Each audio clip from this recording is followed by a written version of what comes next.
No vídeo de hoje eu vim trazer um passo a passo para destravar os seus estudos de vez e acabar com a procrastinação que tá te afastando cada vez mais dos seus objetivos, dos seus sonhos e que talvez a essa altura do campeonato no ano já esteja te deixando desesperado ou até desesperançoso em relação ao seu resultado no Enem. Então vamos ao passo a passo porque não temos tempo para perder. A primeira coisa é a criação de um cronograma de estudos, mas não qualquer cronograma de estudos, um cronograma de estudos por fases. Por quê? Porque você que não está conseguindo estudar nem 2 horas por dia, se você criar logo um cronograma de estudos que tem 8 horas por dia, você só vai se prejudicar ainda mais. Você ainda não desenvolveu uma coisa que é a autoconfiabilidade, que é diferente de autoconfiança. A autoconfiabilidade é basicamente um lastro de boas ações que você vai criando ao longo da sua vida, por exemplo, de você seguir um cronograma, por exemplo, 4 horas por dia durante alguns meses, que te mostram que você realmente consegue fazer aquilo, que você é capaz de seguir aquilo. Então, você não tendo desenvolvido aquilo ainda, se você criar um cronograma muito difícil de seguir, talvez o seu cérebro, na tentativa de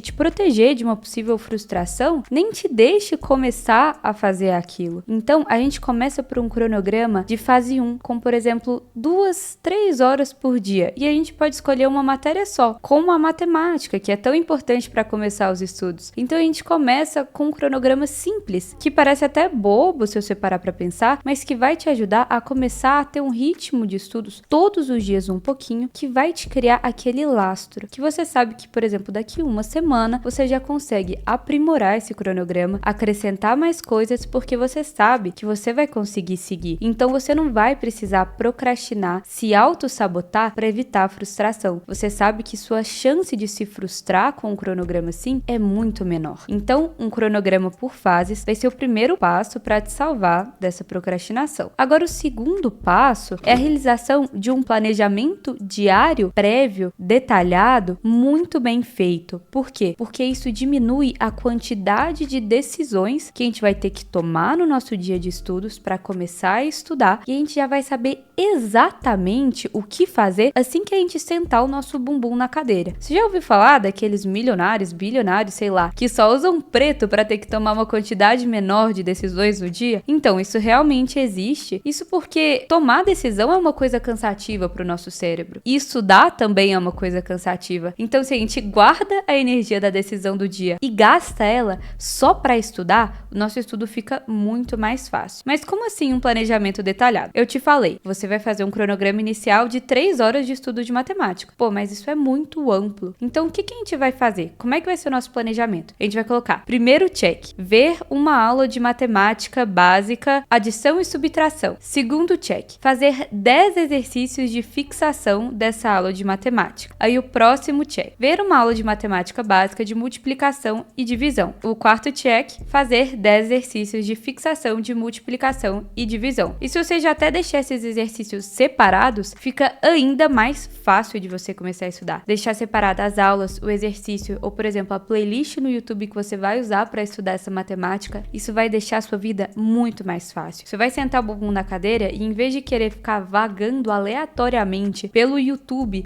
para descobrir o que você vai fazer, não, você já vai ter lá um objetivo concreto para você seguir. Vai ser muito mais fácil do seu cérebro se organizar para você fazer aquilo e você sai dessa via de procrastinação. Agora, se o seu problema não é aquele primeiro passo e você já tá seguindo um cronograma mais elaborado, só que ainda assim você acaba procrastinando um pouco mais nele, o que você pode fazer é destrinchar melhor o seu cronograma. Então, uma coisa que eu coloco, por exemplo, no cronograma dos meus mentorandos é, em um dia, por exemplo, que eu vou estudar biologia, a gente vai começar esse estudo com a autoexplicação da matéria de 7 dias antes. Então, a gente começa, se hoje é, por exemplo, segunda, com a autoexplicação da matéria da segunda anterior. O segundo passo é ver a aula de biologia, e ele segue um cronograma detalhado de matérias, então, no dia ele sabe exatamente a matéria que ele tem que ver e por onde ele vai assistir, porque eu coloco isso no cronograma dele. O terceiro passo é fazer a lista de fixação, então eles sabem exatamente a lista que eles vão fazer, então eles só pegam e fazem. E o quarto passo é a criação dos flashcards no Anki desse conteúdo. Então eles já sabem, tintim por tintim, o que eles têm que fazer, da hora que eles sentam a bunda na cadeira até a hora que eles levantam no final do dia. E facilita muito, porque eles não vão ter aquela confusão mental que depois vira um grande passeio pelo Reels e termina em um grande dia em que você não fez nada e só se frustrou e ficou desesperado porque o Enem tá chegando. A próxima coisa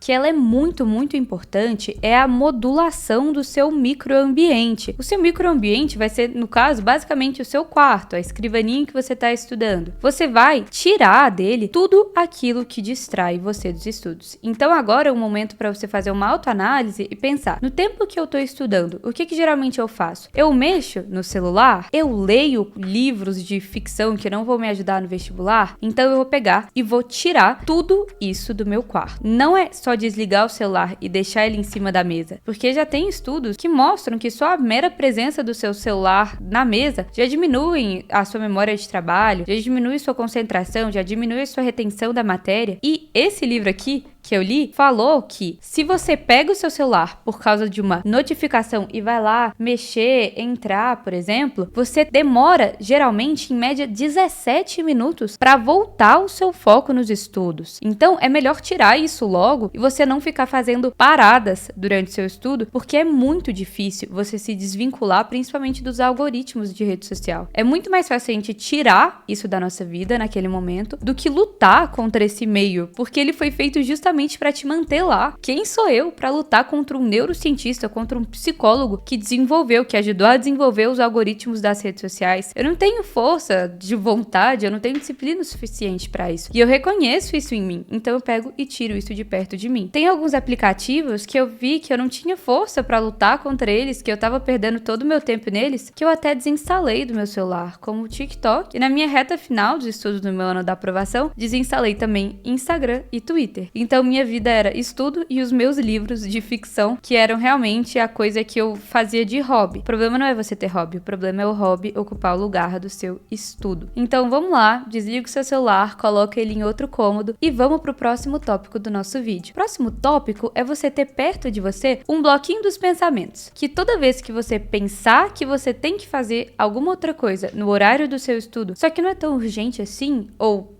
pode esperar acabar aquele bloco para você fazer, você vai pegar e anotar. Então, nossa, lembrei que eu tenho que ligar pra minha mãe. Aí, vou anotar. Lembrei que eu tenho que pedir o almoço. Vou anotar. Aí, eu lembrei que eu esqueci de mandar uma mensagem pro meu namorado. Vou anotar. Se você colocar isso em prática, você vai ver que no final do seu dia, você deixou de parar várias vezes por ter tirado esse pensamento da sua cabeça e colocado naquele bloquinho. E aí, depois você vai lá e realiza as suas tarefas. Você vai ver que ninguém vai morrer porque você esperou um pouquinho a mais pra fazer uma ligação. A não ser que você seja uma pessoa que tá de plantão e em alerta e precisa realmente responder essas coisas com urgência, tá bom? E por último, outra coisa que vai te ajudar muito é você desenvolver hábitos melhores para sua vida. E aqui eu não vou te falar só sobre exercício físico, beber água, se alimentar bem, porque isso provavelmente você já sabe. Mas você realmente começar a colocar coisas na sua rotina, nos seus hobbies, que são menos dopaminérgicas. Praticamente um detox de dopamina, só que não é exatamente isso, só para diminuir o vício do seu cérebro em dopamina e fazer você ter mais facilidade em lidar com coisas que são tediosas e que não são tão hiperestimulantes quanto, por exemplo, as redes sociais. Então, você diminuir o uso das suas redes sociais não vai te ajudar só com a procrastinação, porque a gente sabe que elas são o maior ralo de atenção da maioria dos vestibulandos. Diminuir o uso das redes sociais vai te ajudar também na sua atenção concentrada a longo prazo. E eu sugiro que você substitua isso, por exemplo, por leitura. Então, eu gosto muito de ler e foi um hábito que eu coloquei mais na minha rotina no meu ano de vestibular, justamente porque eu tava com muita dificuldade de prestar atenção nas coisas que eu estudava. Eu tava com o celular desligado e mesmo assim eu virava o celular ou eu fazia aquele clique na tela pra ver se tinha alguma notificação, pra ver se aquilo liberava um pouco de dopamina em mim, porque eu tava viciado em dopamina. Então, fazer isso vai te ajudar muito a não ter esse instinto de toda hora apertar na tela. Só um vício que às vezes aos poucos a gente consegue se desfazer. Além de que você conseguir ler mais, vai te ajudar na prova do Enem, até porque é uma prova que exige muita leitura. Então você vai desenvolver sua capacidade de ler por um tempo maior sem se cansar tanto, tá bom? Então, esse é o vídeo de hoje. Se você tá precisando de ajuda pra estudar, eu sugiro que você conheça a minha mentoria, o meu trabalho no Instagram, porque lá eu dou muito mais conselhos de estudo, ajudo as pessoas na prática, respondo muitos directs e principalmente na minha mentoria, que eu monto o cronograma das pessoas, tô lá todos os dias respondendo o WhatsApp, faço ligações ao vivo toda semana com eles pra gente conseguir desenvolver melhor essa rotina de estudos com estratégia que vão te levar diretamente pra sua aprovação em medicina ou no outro curso qualquer que você quiser, tá bom? Então é isso, vou ficando por aqui. Um beijo